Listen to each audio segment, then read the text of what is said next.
Di Bala Ewako, yang berada di Kelurahan Telok Baru, warga diajarkan untuk hidup sehat dan bersih dengan menyiapkan tempat cuci tangan di setiap sudut rumah dan menyosialisasikan penggunaan masker.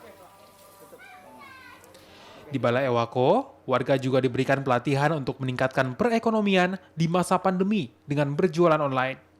Ya, konsep Balai Wako itu sebenarnya terdiri bagaimana memperdayakan satu kampung atau satu kawasan dengan memperdepankan 3 pilar yang ada.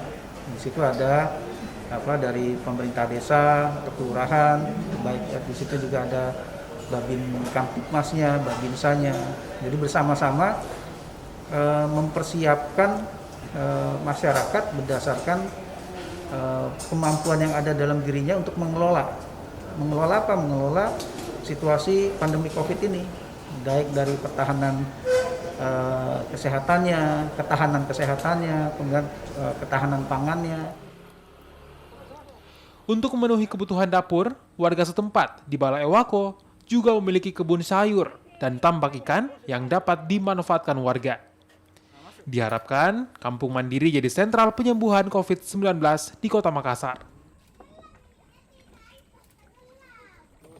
Rama Pratama, Kompas TV, Makassar.